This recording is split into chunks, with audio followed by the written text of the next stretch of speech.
This wonderful little sewing thing is a magnetic seam guide that will help you sew a perfectly straight seam.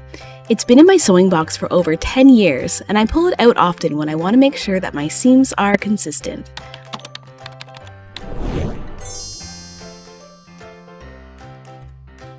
It should work on any sewing machine that has a metal needle plate. This seam guide is made by Dritz. I'll include a link to the product in the description so you can check it out after you watch the video. This will probably be the quickest how-to video ever. Simply place the magnet on the needle plate to the right of the needle in your desired position.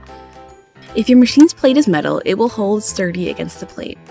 If your machine is totally metal, you may even be able to place the guide anywhere on the throat of the machine for ultra-wide seams. Measure from the needle to the side of the guide to determine the perfect distance if your machine doesn't feature the measurements on the plate. Once it's in place, it's easy to line up the fabric against the side of the magnet. Keep in mind that it's still just a guide, and your fabric can shift and curl against the magnet if you're not paying attention. As someone who often sews late into the night without the benefit of coffee, this guide is super handy but not foolproof if you're not paying attention. I have heard that you may not want to use this product on a computerized sewing machine to prevent any interference from the magnet, but if you're only placing the magnet on the needle plate, it shouldn't be a problem. If you're worried, contact your sewing machine dealer for clarification on your model. If you're someone who uses masking tape to mark custom seams for a project, this would be a great tool for you.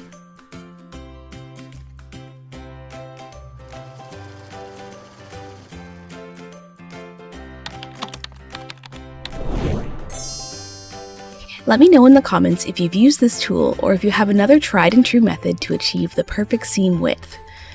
Be sure to subscribe to my channel Craftcore for more sewing and crafting videos and hit the thumbs up button to help this channel grow. Thanks for watching, see you next time. This is Craftcore signing off.